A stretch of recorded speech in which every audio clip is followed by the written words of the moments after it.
Welcome back to another episode of Game Theory. Today we are looking at Chapter 11, which is about collective action games. The part of this chapter that I want to cover is going to be fairly short. That's because a lot of the collective action stuff is already covered in one of my other classes, Public Economics, and I don't want to have too much duplication. So this is mostly about providing public goods. So you learn about public goods way back in Principles of Micro.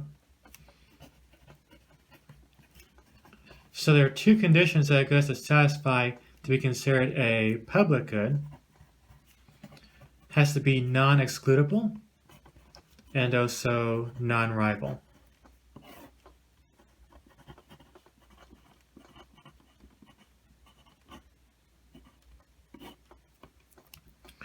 So by non-excludable, we mean you can't prevent anyone from consuming the public good. And by non-rival, we mean that one person's enjoyment of the good does not interfere with, does not rival anybody else's enjoyment of the same good.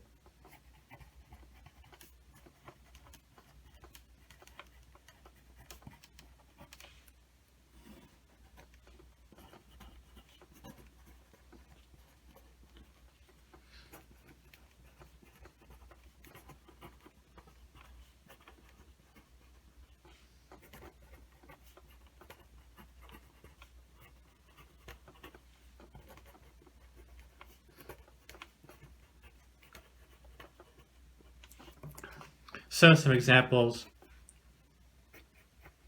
A lighthouse is a public good. So it's non-excludable. If my ship can see the light from the lighthouse, then your ship can also see it. I can't stop you from seeing the light. It's also non-rival. My ship's ability to see the light and navigate from it does not interfere with your boat's ability to do the same thing. Fireworks are also public goods. So you can't prevent anyone from seeing fireworks. If they're going to light up the nighttime sky, then everyone's going to be able to see that. They're also non-rival. One person's ability to watch a firework display does not stop anyone else from seeing it. Now, most goods are not public goods. There are some, well, there's more than some, there are actually quite a few non-examples.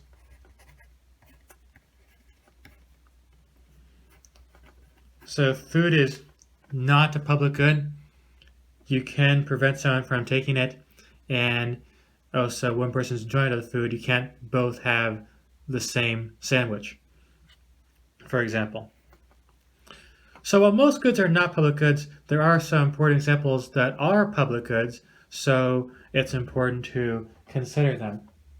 So a typical scenario we face is that it'd be good for society to have some amount of public goods, but private incentives are not always aligned in a way that's going to lead us to produce those public goods. So one example I'll look at that you're probably quite familiar with is group projects. So if you have some group project assignment in school, effort on a project will be a public good.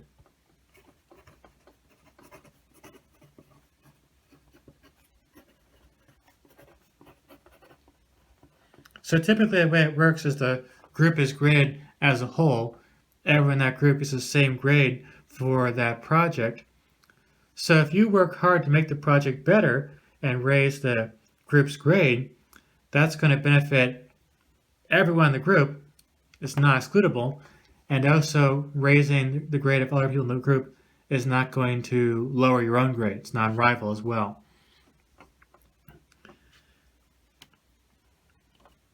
So effort in a group project is a public good. And as you're probably familiar with from your experience, people don't always provide the efficient amount of effort for a group project. So we'll look at a couple examples of the group project game. So one thing that I really like about this chapter is that it shows you different categories of games, the same kinds of games that appear in many different contexts. So we'll look at the group project games, first of all, being like a Prisoner's Dilemma game.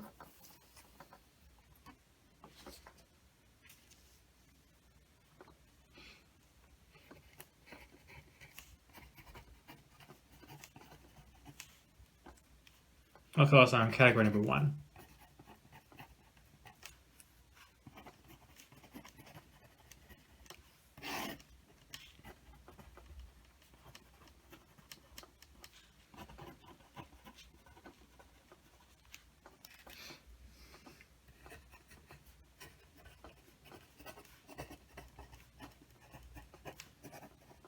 So one thing I get out of this chapter is be able to recognize the different categories of games, because these categories pop up again, again, and again in different applications.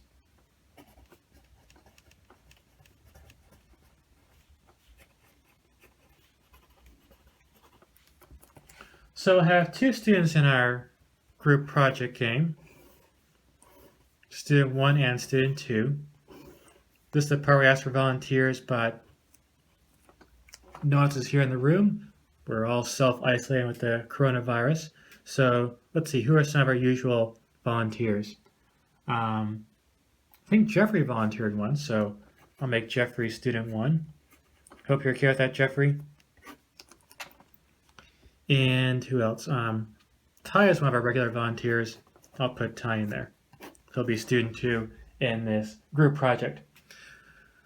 So both students have 2 strategies you can work. I'll call it W, or you can not work.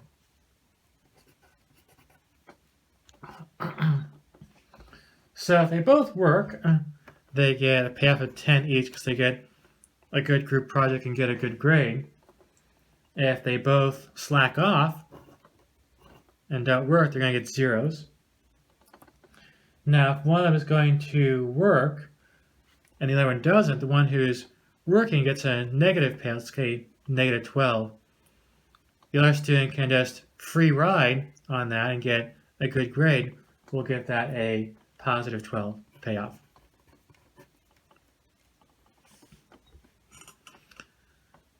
So what are the key characteristics of a Prisoner's Dilemma game? The cooperative outcome is work, work. However, that cooperative outcome is strictly dominated. So if Ty is going to work, then Jeffrey's best response is to not work. And if Ty is going to not work, Jeffrey's best response is not work. So not work strictly dominates work. So what's going to happen? Well, if Jeffrey plays work, then Ty's best response is not work, and best response to not work is not work. So we end up over here, both don't work. The uncooperative outcome, we'd like to be over here, but the incentives don't pull us that way.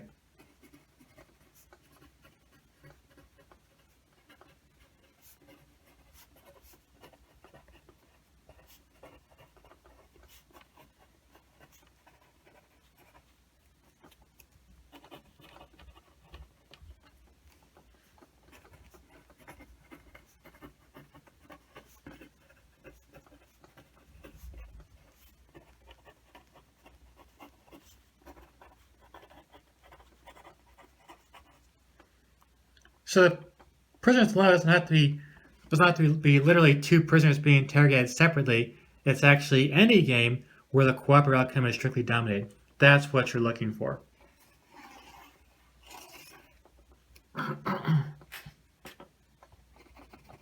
So that's one class of games.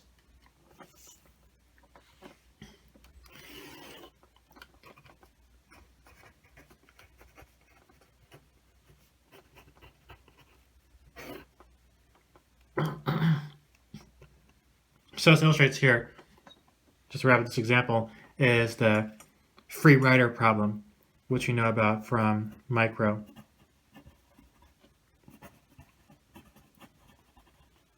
So Ty can free ride on Jeffrey's work and vice versa.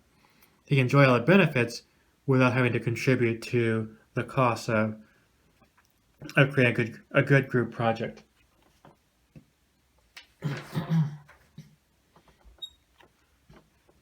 So the second category of games is a chicken game. So we learned about that one many chapters ago. It was motivated by the story where two drivers drive their cars toward each other. The first one to swerve to avoid collision is a chicken. The one who keeps going straight is the courageous one, and they get all the glory. So you could model a group project game as being like a game of chicken.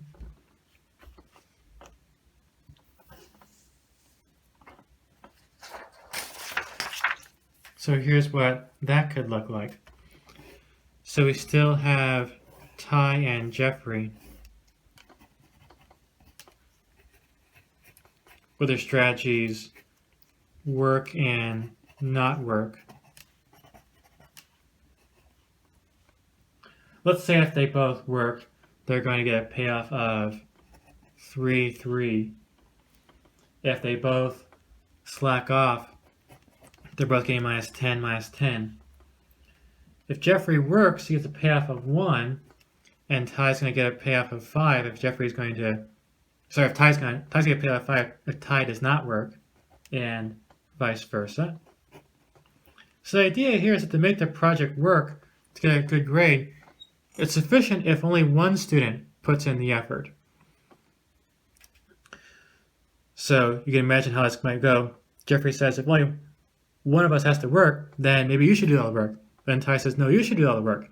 And there's going to be an issue there. So let's do our best response analysis. If Ty is going to play work, Jeffrey's best response is not work.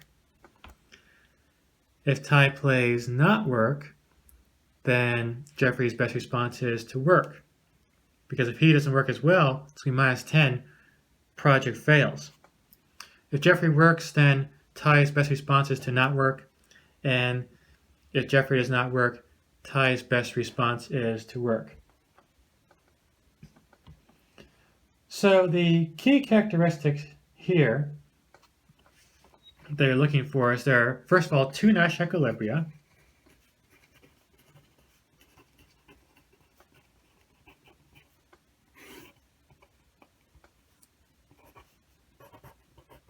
In pure strategies. We learned earlier in our chapter on mixed strategies that there's also a mixed strategy Nash equilibria to a chicken game.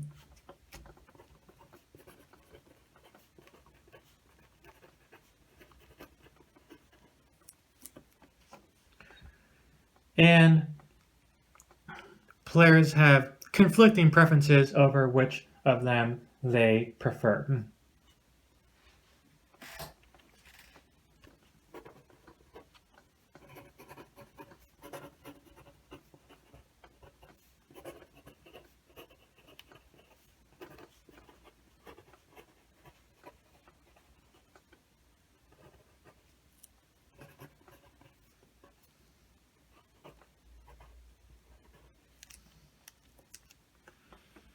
So in the chicken game, you might try to drive straight and dare the other side to swerve. In the group project game, as a chicken game, what you're doing is if you don't work, you're effectively daring the other side to not work as well, because that would fail, so that's going to provoke them to work and save your grade.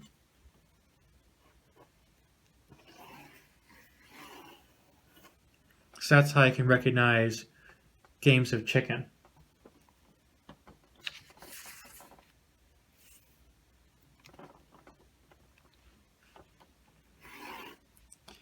And our last category of games we'll look at in this chapter is the assurance game.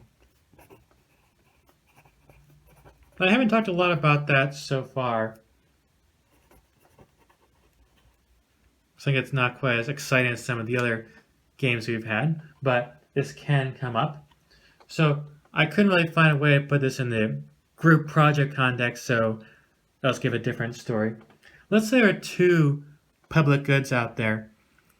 And for the public good to be provided, you have to have both players coordinate on the public good.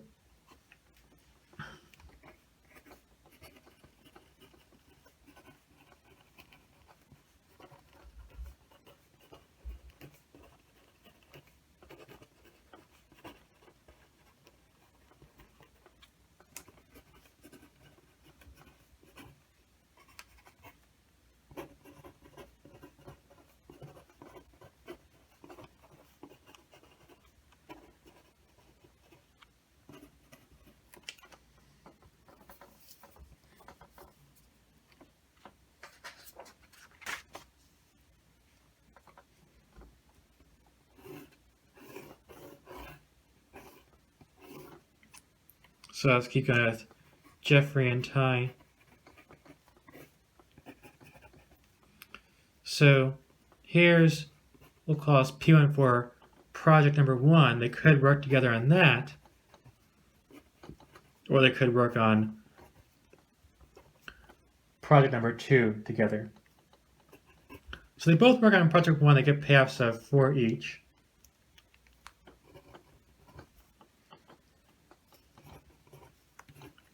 But if they work on different projects, then there's no coordination and it's going to fail.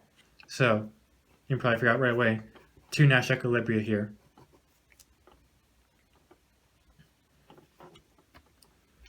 So what you're looking for in an assurance game is 2 Nash equilibria in pure strategies. There might be a mixed strategy Nash equilibrium here as well. Feels like there is. And unlike in a chicken game, though, here the players' incentives are aligned. In a chicken game, the players' incentives were in conflict.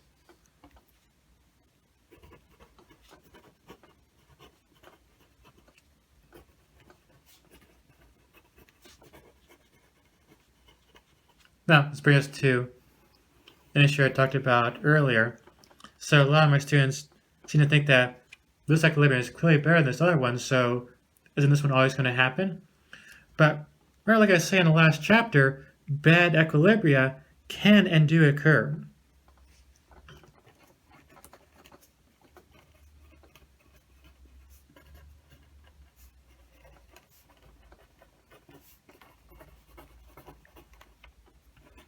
So examples I gave were with the US system instead of the metric system. Be way easier if we all use metric, but it's a Nash equilibrium. If everyone else in your country is using the US system, then your best response is to also use the US system. If you talk about pounds of meat at the deli in terms of kilograms instead of pounds, they're not going to know what you mean. So your best response is to talk about in terms of pounds. Keep using the US system. Or our keyboard at our computers is intentionally inefficient, designed to slow you down to prevent typewriter jams. That is no longer relevant in the age of computers, but it's a Nash equilibrium to keep using QWERTY because that's what you're taught to use, and trying to say more efficient would mean relearning how to type. So keep using QWERTY and keep making QWERTY keyboards are mutual best responses. So bad equilibria can still happen. Don't rule out this outcome here. This could correspond to something that happens in real life. So as promised, chapter 11, this I want to talk about there is fairly short. We're going to stop there. So come back next time for our next episode of Game Theory.